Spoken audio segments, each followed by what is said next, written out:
Bonjour, alors voici la deuxième vidéo en fait sur les fonctions trigonométriques. Je t'invite fortement à aller regarder la première justement pour bien comprendre les graphiques des fonctions sinus et cosinus. Alors il faut bien comprendre que la vidéo d'aujourd'hui, ce n'est pas une vidéo sur les transformations de fonctions et ses paramètres.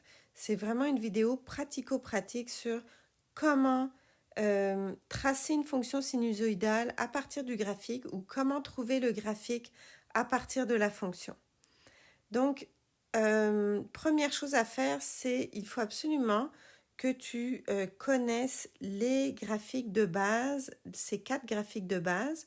Donc, on a déjà vu la fonction sinus et la fonction cosinus pour une période. Et maintenant, vous voyez la fonction moins sinus. Il y a une réflexion par rapport à l'axe des x et la fonction moins cosinus, une autre réflexion par rapport à l'axe des x. Donc, on va commencer avec le premier exemple qui est « Trouvons l'équation de cette fonction ». Donc, on voit tout de suite que c'est pas une fonction de base parce que, par exemple, ici, dans une fonction de base, l'amplitude est 1, alors qu'ici, clairement, l'amplitude est de 2, on va de 3 à 1. Ensuite, l'ordonnée moyen, ici, on oscille autour de l'axe des x, tandis qu'ici, on voit que la fonction, elle a été levée, elle n'oscille pas autour de l'axe des x, donc etc., etc. Donc, on a des choses à découvrir, retrouver la période, l'amplitude, etc.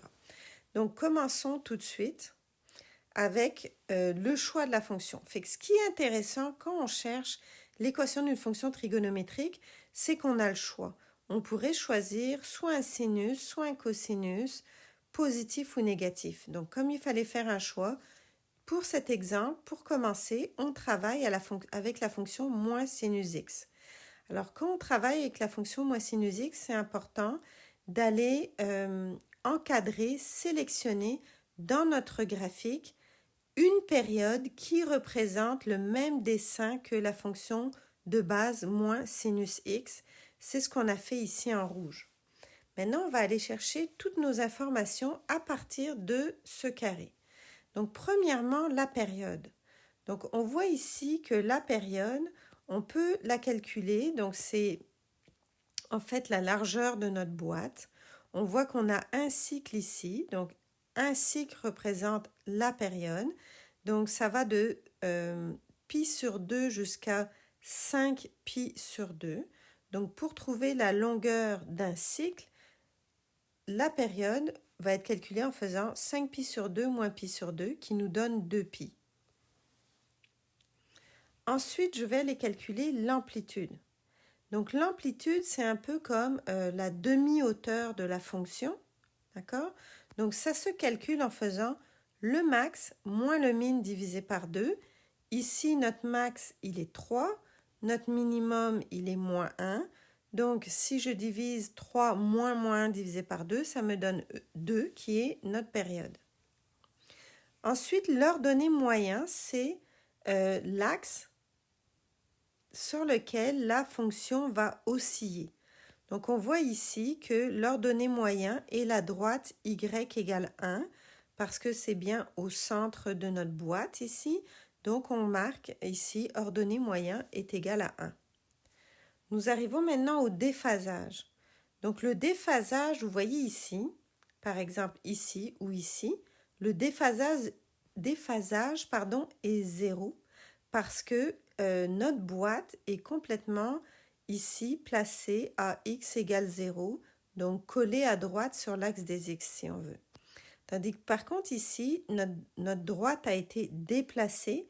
Donc si je voulais remettre la boîte à sa place, à gauche, collée à l'axe des y, il faudrait que je déplace, comme elle a été déplacée jusqu'à pi sur 2, il faudrait que je déplace ma boîte vers la gauche d'un déplacement en fait de pi sur 2 vers la gauche, donc moins pi sur 2. C'est pour ça que mon déphasage est de moins pi sur 2.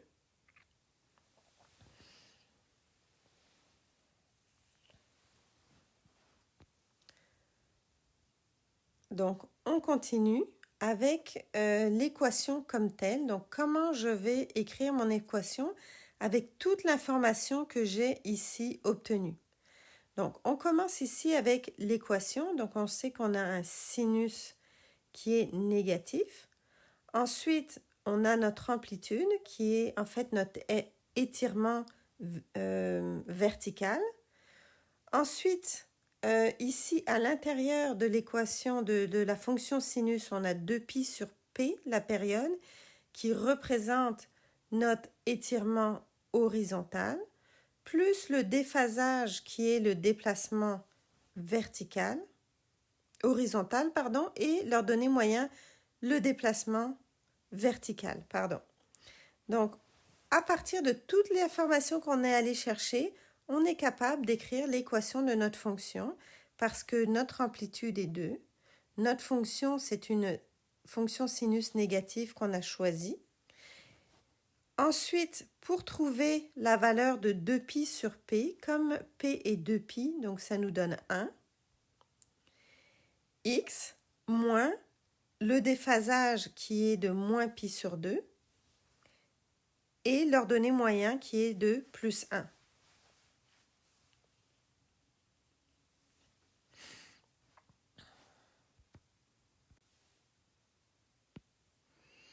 Et voilà notre équation. Donc on a fini, on aurait fini, mais là j'aimerais vous montrer qu'est-ce qui se serait passé si on avait choisi une autre équation ici. Si on avait choisi sin x ou cos x. Donc on va faire par exemple, qu'est-ce qui se serait passé si on avait choisi cos x. Donc ici j'ai entouré la période cos x en vert. Vous voyez ici en bas, je suis allée chercher une période dont le dessin ressemble exactement à la fonction cos x. Et qu'est-ce qui va changer exactement? Donc, pas beaucoup de choses. Parce que je prenne moins sin x ou cosinus x en positif, je vais toujours avoir la même période, la même amplitude et le même ordonnée moyen. Il n'y a que deux choses qui vont changer. Premièrement, la fonction comme telle, d'accord? On est d'accord qu'on va avoir un cosinus positif. Et l'autre chose qui change, c'est le déphasage. Donc on voit ici que notre déphasage, si je veux ramener ma boîte verte ici, cos x, exactement à l'origine, c'est-à-dire à droite de l'axe des y, je dois le déplacer de plus 2π. Donc mon déphasage ici va être plus 2π. Donc ma fonction, voilà ma nouvelle équation. Donc mon amplitude reste la même. Ici j'ai la fonction cosinus au lieu du moins sinus de tout à l'heure. Et la seule autre chose qui change, c'est le déphasage. Donc rapidement, un autre exemple, mais sans aller trop loin. Si j'avais décidé d'avoir un cosinus négatif, vous voyez la boîte noire ici, j'aurais pris par exemple cette période ici et j'aurais eu un déphasage de moins pi. Donc en fait, il y a une infinité d'équations possibles qui permettent de nous représenter cette fonction. Donc je dois vous avouer que quand on corrige des examens avec cette matière, on a plusieurs réponses possibles. Et de la même façon, quand vous allez faire des exercices où on vous demande de trouver l'équation, c'est possible que votre réponse soit bonne alors qu'elle est différente de celle du corrigé. Donc, s'il vous plaît, allez dans Desmos et vérifiez si votre équation est bonne et la même que celle du corrigé. Donc, maintenant, on continue. Maintenant, on va faire l'inverse. C'est-à-dire qu'on nous donne une équation et on veut trouver le graphique. Donc, on a encore besoin de savoir nos 4 fonctions de base. Et ici, c'est l'équation générale. J'avoue que c'est un peu de mon cru ici, cette équation générale, parce que normalement, on écrit des paramètres. Mais je voulais le faire très pratico-pratique et que vous voyez exactement qu'est-ce qui est où. D'accord? Donc, en général, quand on travaille ici avec les équations, donc au lieu de l'amplitude, on l'appelle le paramètre A. La valeur de 2π sur P, on l'appelle B. Le déphasage, on l'appelle C ou dans certains manuels moins H et D devient K. Mais ce n'est pas très important. Ce qui est important ici, et c'est pour ça que je vous ai écrit cette fonction, c'est que il y a toujours un petit piège, et là je vous l'ai mis pour que vous l'appreniez. C'est que si vous remarquez ici, dans la fonction de base, on a la valeur devant, il n'y a pas de coefficient devant le x. D'accord? Alors qu'ici, nous avons un coefficient devant x. Vous voyez encore ici, devant la valeur, l'équation de base, nous n'avons pas de coefficient devant le x. Donc, pour transformer la fonction et pour pouvoir voir nos paramètres comme il faut, nous allons mettre le 2 en facteur. D'accord? Donc, c'est exactement la même fonction, mais au moins, j'ajoute une parenthèse ici. Je veux dire, je déplace la parenthèse. Donc, c'est 2 facteur de x moins. Donc, comme j'ai mis un 2 en facteur, au lieu de 3 demi, je vais avoir 3 quarts de pi plus 5. À partir de maintenant que mon équation ressemble bien, pardon, je change ma flèche de bord. Maintenant que mon équation ressemble bien à l'équation qui nous permet d'aller prendre les paramètres de la bonne façon, je vais pouvoir trouver les valeurs qui vont me permettre de tracer l'équation. Donc, ce que je vais faire, c'est un peu l'inverse de ce que j'ai fait tout à l'heure. C'est-à-dire que là, je vais essayer de tracer la fameuse boîte pour tracer une période de mon équation. D'accord? Donc, je cherche, ici, je sais que j'ai un cosinus négatif, mais je cherche les limites de la boîte. Et mon conseil, c'est que vous commencez un peu par la fin. Donc, on va chercher l'ordonnée moyen, ensuite le déphasage, puis la période et finalement l'amplitude. Et après, grâce à ces 4 éléments, on va pouvoir tracer notre boîte et tracer notre cosinus négatif. Donc on commence avec l'ordonnée moyen. Donc on voit ici, on sait que l'ordonnée moyen, ici, c'est plus 5. Donc je peux tracer ma droite ici, y égale plus 5. Ensuite, on a le déphasage.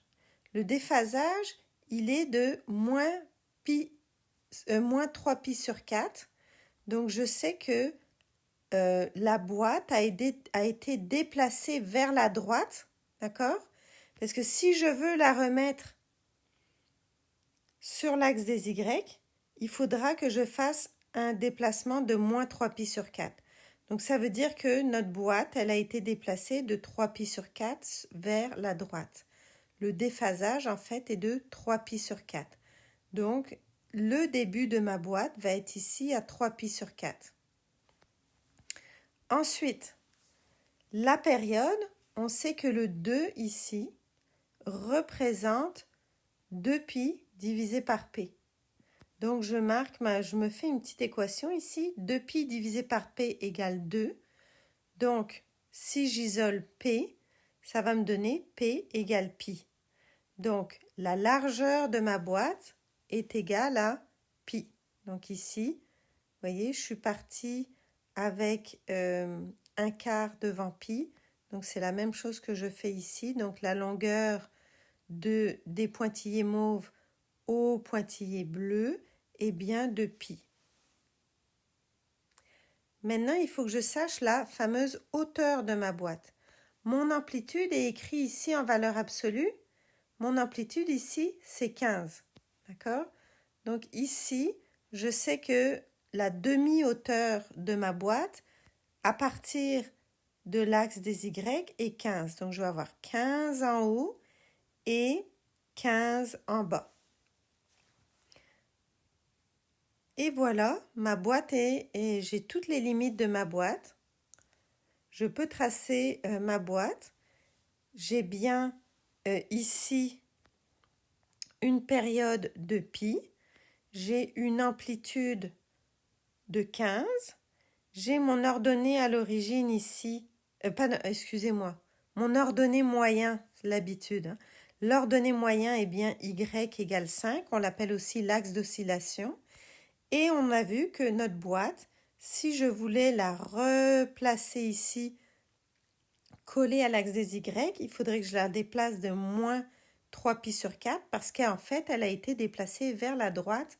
Mon déphasage est un déplacement vers la droite de 3π sur 4.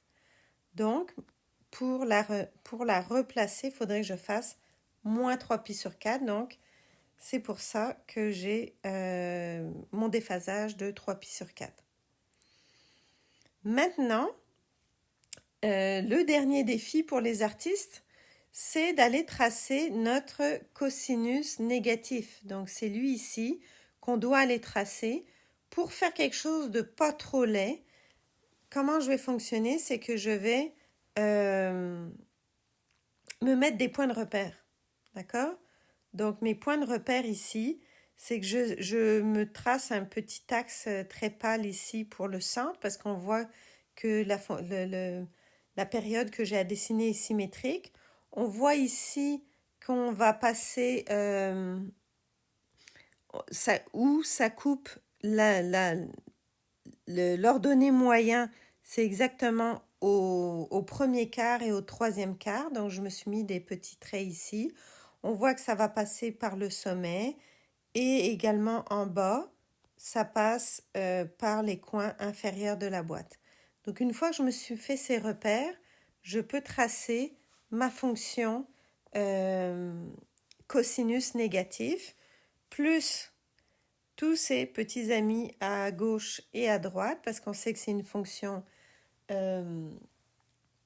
périodique, donc qui se répète à l'infini.